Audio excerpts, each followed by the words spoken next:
just to go ahead and start up fights. It takes away some of that pressure from Light, and usually that's where those. Whoa, okay. Fantasy throw it on out right as the turtle comes up. Well, they better get the turtle now. What? That's true. But okay, mid lane as well, Kenny. Oh my god. A whole lot. Whoa, Kenny, okay. This is just an opening. Yeah. This should be all Aurora, no? Yeah, there's no way without the Phantom Steed that they go for this. Zixora really should just back away. They're still planning around here, but yeah, they're just going to be zoned out now. That's objective. Going to Demon Kai. Just very awkward usage of timing and on the ultimates. Actually, I think what they're thinking of is that we should not fight. So instead of going for a turtle, we go for something else. Wait a second. That's all right. Bankai walking up. Raven's Fighter coming down. Demon Kai going to be taken very low, but he's still able to pop into the Rangers right in time. Zixora with the Phantom Steed takes it away. Killing spree, saving him. Goes back into the healing, but Yu is right there to get it with Light. And no way! Kenny in the mid lane gets caught by the Vengeance.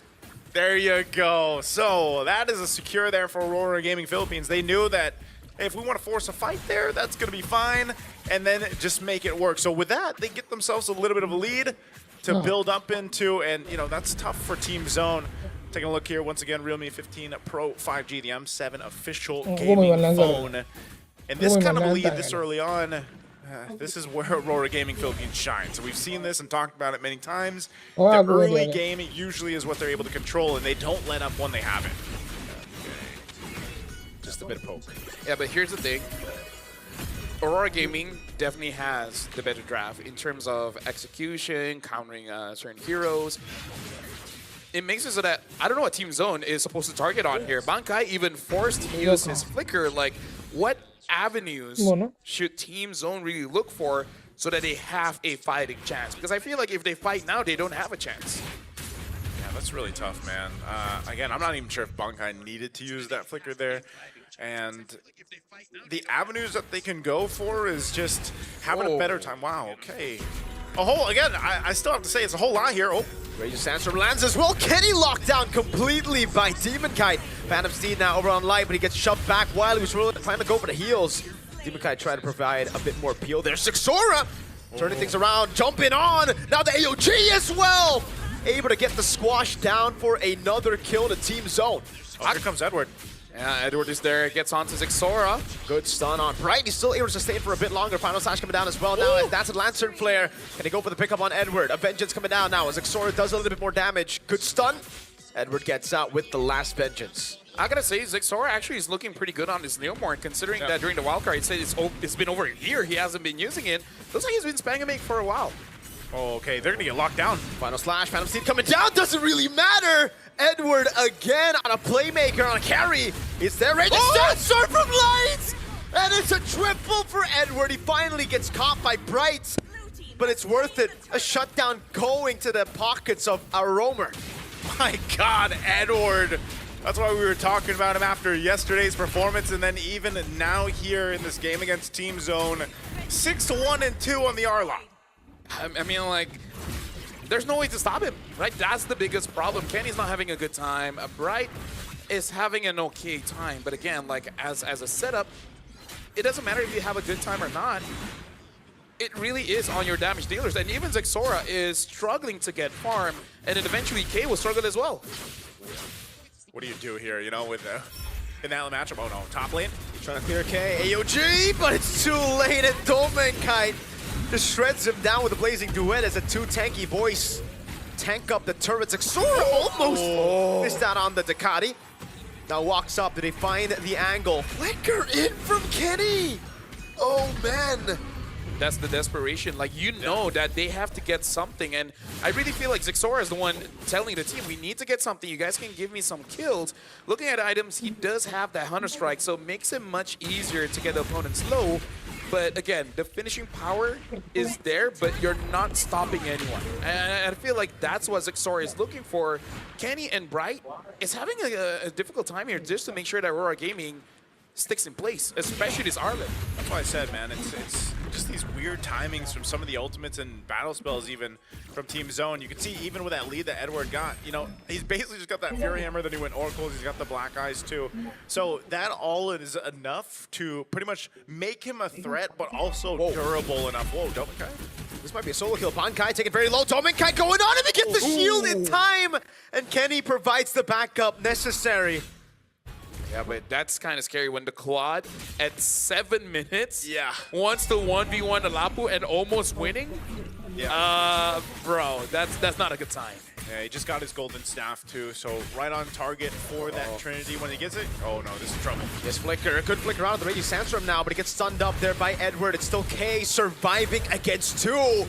Almost doing enough to take Edward down. Dominkai gets lifted up by Crimson Beacon and now gets all in. Zexora takes him out. Good pickup by Kenny. They're rotating up here though. They're gonna join the fight. They're gonna force him off the turtle. A stun with Final Slash lands, brings him into the RWM now as Kenny gets chain CC down. Zexora doing a little bit more damage, but won't be able to find that skill 1 down on him as Bright AOG's out of there. You know what? Honestly, looking at how the game has been playing out, there is a chance for Team Zone here because Zexora as well as K, they are farming up. If you look at a KDA, it doesn't look like a good game, but they understand that as long as they get some kind of farm, eventually things will be fine. That's leaning towards the carry like we've seen, but yeah, statistically the matchup is in that favor. But DHS now picked up the pressure on this purple buff. Zexora will go ahead and grab it though. It seems like he's gonna be just fine. A good turret push up top from Bankai. So with that, it's more so of Team Zone finding what they can across the map. They know they've got some distance to cover here and some grounds to cover in terms of catching up, but it's not too big of a deficit. I mean, the biggest one was Edward. As Yue takes some damage here from Bankai. He's gonna have to go reset. The fact that Zexora and K, they're not losing by a lot is quite impressive. K only losing by about 700 gold. It's still manageable because it does mean that they'll finish the Trinity at roughly the same time here. And eventually K will become a big problem unless Light or Edward is able to get onto him. So with that, we're looking at the next objective at this point in under a minute with all 3 turtles going into the hands of Aurora Gaming. This is kind of what we've highlighted with their run through the Swiss stage so far. You know, they've had relatively good control in this portion of the game. They just can't let it slip out of their hands. You know, they've had this bit of a lead. They've got majority of control around the objectives. They might go set up on Bright here. Oh, Kumar. He knows. Yeah. Yeah. If they go all in on Bright, I really don't think it's worth it. And so they don't. They just look for a little bit more poke as Bankai rotates over mid. Yeah. So right now for Aurora Gaming, being 2,500-ish doesn't feel like a lot. The main threat right now is definitely Dominkai. So I feel like Team Zone, the moment they see that his Purify is out, he's going to be the main target. And if they're able to deal with Dominkai, I feel like they're in a relatively good space because it does seem that Zexora can deal quite a lot of burst damage on both Dominkai as well as Yue. And if they have not been fighting against a lot of Leomorns, they might not be able to be prepared for that. Look at this zone though. He's still farming up top. Bankai finally goes in. That's going to be the final slash locking Zexora down, but he finds the Phantom Steed now as the Crimson Beacon goes in. That's a stun over from Bankai. Now goes in with the Raven Spider again on towards the rest. Right, with a good taunt coming down. And Precious Wrath! Oh my damage! The AOG out of there. Demon Kite getting away, trying to look for the taunt. Yue constantly with the Void Blast. Bright ticking down, but he survives somehow as K gets it straight to the mid lane. And now it's Light with the heals back up. Yeah, even getting a Trinity. Yeah. And you at least get something. Yes, Lord is going to go over to Aurora Gaming, but, you know, still, you look at that fight, it could have gone either way. Zexora was just zoned out enough from even Edward sticking onto him that, you know, and they tried to juggle around that Lord fight, but it was just unfortunate that Team Zone couldn't get the positioning they were looking for, and so they just go and get a turret. This is going to be the tier 2 that falls now on that bottom side as the Lord makes its way down that mid lane. Yeah, I feel like Bankai needs to get the Chastise Pauldron as well to deal with Dominkai. And Zexora is, I feel like, just a few gold away from that endless battle and start becoming a real threat against Aurora. Eyes on Edward. He definitely is looking for a set. K's not going to give him the opportunity. Bright still holding the mid lane as the Holy Shield in the bottom lane should be procced in. They get rid of the mid lane Lord, actually, and they keep the base turret Holy Shield alive. Yeah, they'll keep it together. Again, even with this lead, it's with Team Zone's lineup, it's not too much to deal with. Whoa, the jump in from Bankai. An attempt, even with the Phantom Steed. They're using a lot. Edward, again, looking for the set. You always got to put your eyes on Edward when he has Flicker up. Yeah. I feel like in a way that's kind of good because they did push UA off, making it so that Aurora Gaming cannot apply pressure onto the mid lane, and Team Zone were not punished for that one. So I feel like considering that fighters generally do have lower cooldowns anyways, I feel like that was worth it, right? At least you protect your base. Yep. That's really what matters. You protect it long enough and as many times as you can until Key gets to where he needs to be on this carry. He's starting to get there. I mean, the damage, okay, again. Amnesty.